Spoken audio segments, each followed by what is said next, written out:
अब ये तय करने का समय आ गया है कि बाइकआउट बाइकआउट चिल्लाने से, किसी सीरीज़ के बैन करने की मांग उठाने से क्या हमारी जो भावनाएं आहत होती हैं, क्या उनकी भरपाई हो सकती है। अब ये तय करने का वक्त आ गया है कि सैकड़ों लोग राजस्थान में आते हैं, गायब हो जाते हैं और हम लोग उनकी खबर नहीं लेते और पुलिस उनकी खबर लेना चाहती नहीं है। वक्त आ गया है कि कोई 18 साल की बच्ची जब किसी मोमिन के साथ भागती है, शादी करती है, लव जिहाद में फंसती है, तो उसकी जिम्मेदारी किसके सिर होनी चाहिए? माँ बाप के सिर भी होनी चाहिए अथवा नहीं?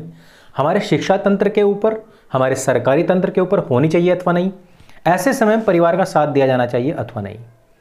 समस्याएं बहुत हैं और समाधान एक है, और वो है आपकी जागरूकता, जिसको मैं पिछले 3 साल से बोल रहा हूँ।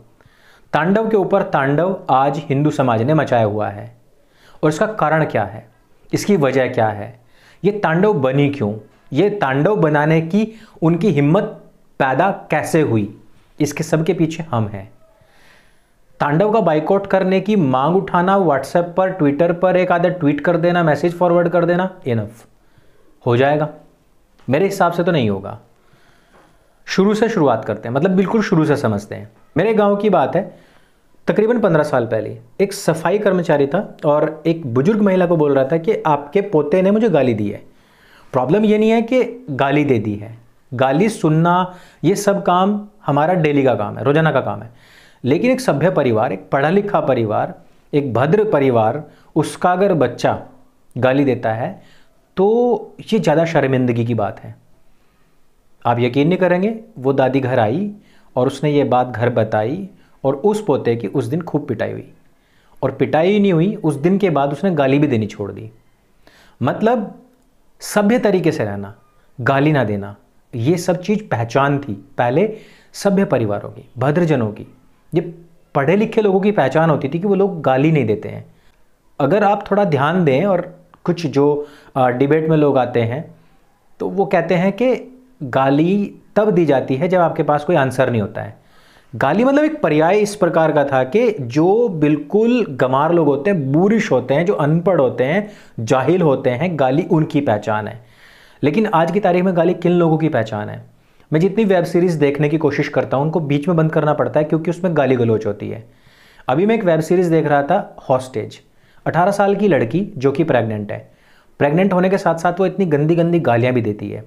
दूसरे एक सरकारी कर्मचारी भी है उसमें, दूसरे पार्ट में मैंने देखा, वो भी भद्दी भद्दी गालियाँ देती है।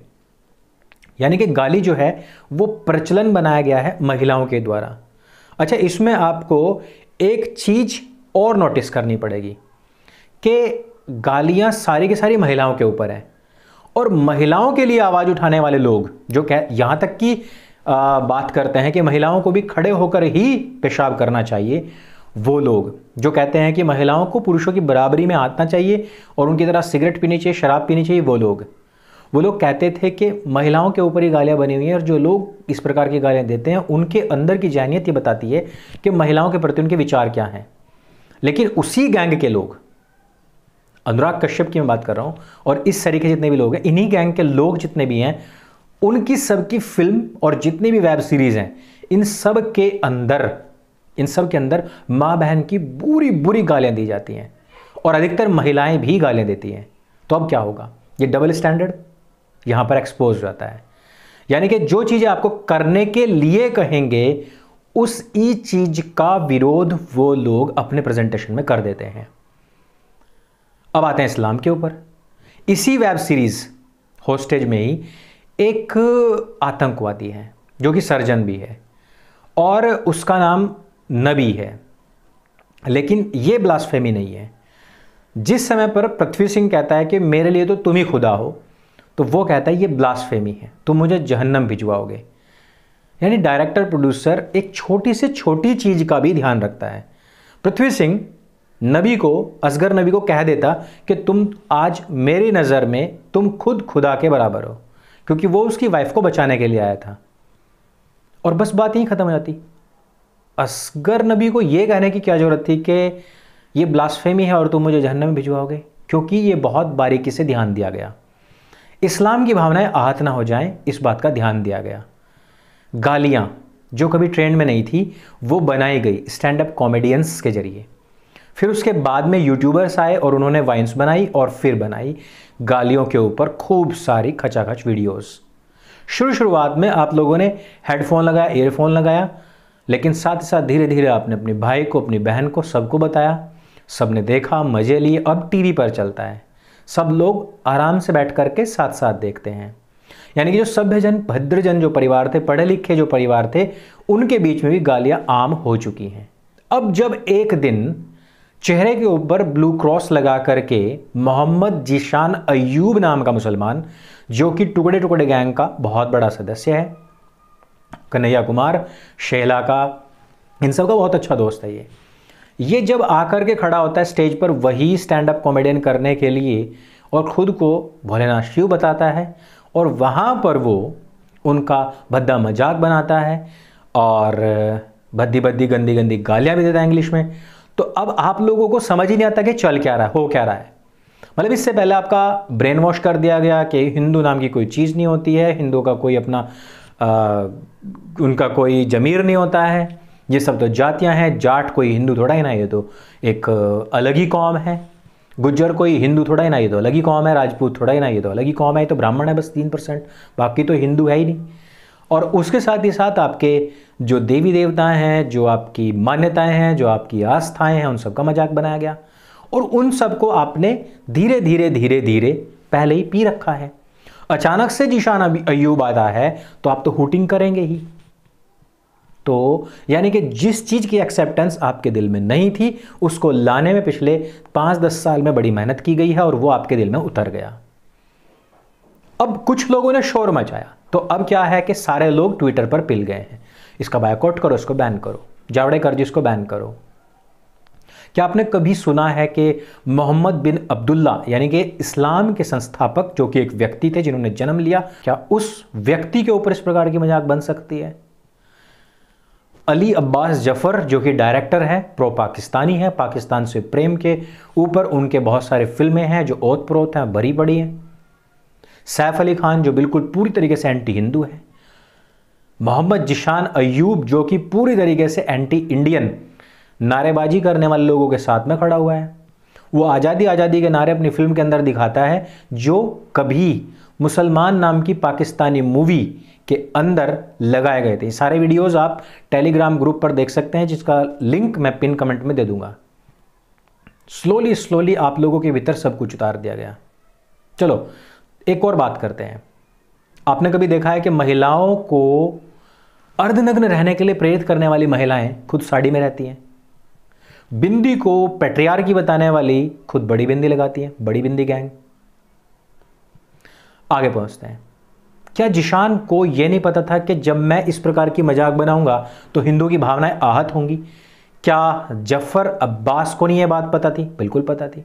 जानबूझ करके भावनाएं आहत करने के लिए पीके से भी तगड़ा और बड़ा कंटेंट लेकर के आए ताकि और तगड़े से भावनाएं आहत हों।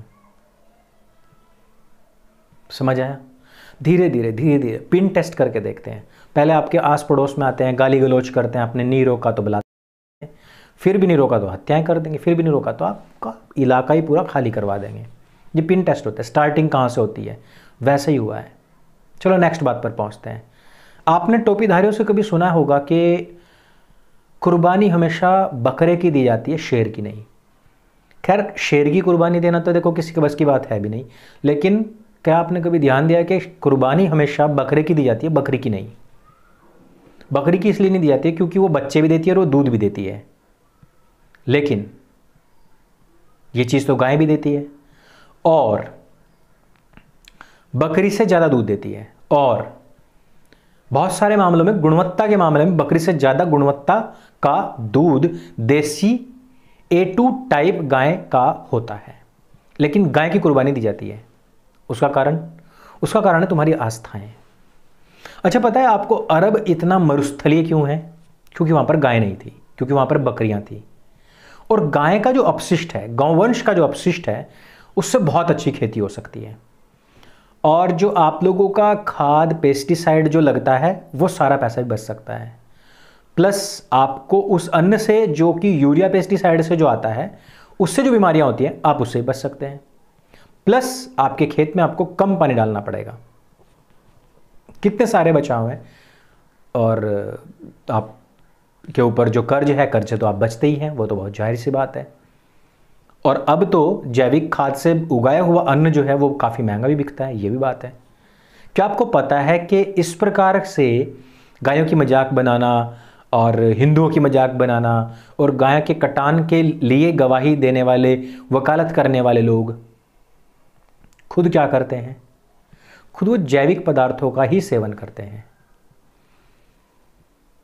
इसका कटान होता क्यों है? क्योंकि वो आपकी आस्था से जुड़ा है। कॉमेडी में आपके भगवानों के प्रति इस प्रकार की नफरत क्यों भरी जाती है? क्योंकि वो आपकी आस्था का मामला है। भारत की अस्मिता के खिलाफ क्यों बोला जाता है? क्योंकि वो आपकी आस्था का सवाल है। जिस भी चीज से आपकी आस्था जुड़ी हुई है उस हर चीज को वो तोड़ेंगे। तो वो लोग हैं कौन? अच्छा सुनो, क्या मोहम्मद बिन अब्दुल्ला का भारत से कोई वास्ता मतलब है? क्या वो यहां पैदा हुए? नहीं हुए। उन्होंने बल्कि भारत के प्रति एक चीज कही, गजवाए हिंद। डिटेल में नहीं जाऊंगा, गजवाए हिंद सर्च कर लेना, आपको पता लग जाएगा गजवाए हिंद क्या है। क्या उस मोहम्मद बिन अब्दुल्ला का कद प्रभु श्री राम से, माता सीता से, भगवान शिव से भी बड़ा हो गया है जबकि उसने गजवाए हिंद का नारा दिया? ये सारे पॉइंट हैं, सुनो, ये सारे पॉइंट हैं, ये आप लोगों को सोचने चाहिए। ये इन सब बातों के ऊपर आपने विचार करना चाहिए, और तब विचार करना चाहिए कि क्या मोहम्मद जिशान अय्यूब हमारी आस्था से बड़ा है? क्या मोहम्मद जिशान अय्यूब को हमारी आस्था के साथ खिलवाड़ करने के बावजूद अगर हम उसी के कानून, उसी के शरिया कानून के हिसाब से चलें तो उसको जिंदा रहने का कोई अधिकार है?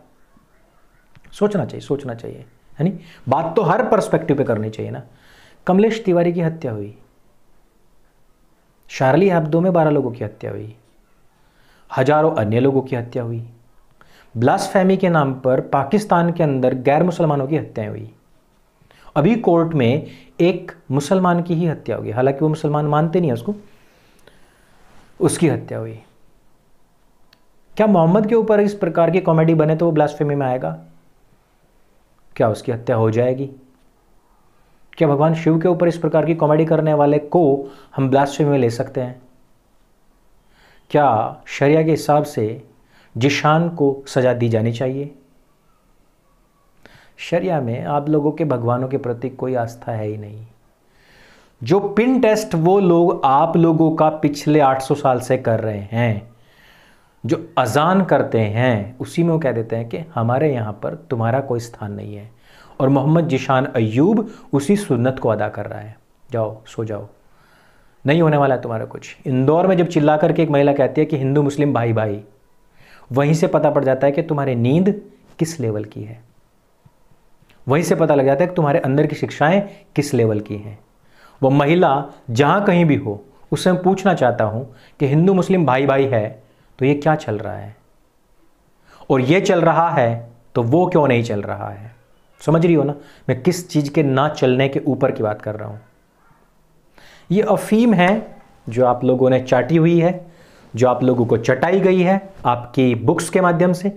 और नेक्स्ट वीडियो में हम नीरज अत्री जी के साथ में इसी के ऊपर बात करेंगे, किस प्रकार से आप लोगों को जो अफीम चटाई गई है उसका असर आपकी रगों में कितना गहरा है, और उसका बदला आपकी संतानें किस प्रकार से चुका रही हैं।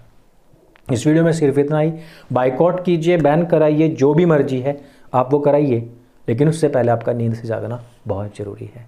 मेरे संग बोले सत्य सनातन वैदिक धर्म की जय। जय हिंद, वंदे मातरम।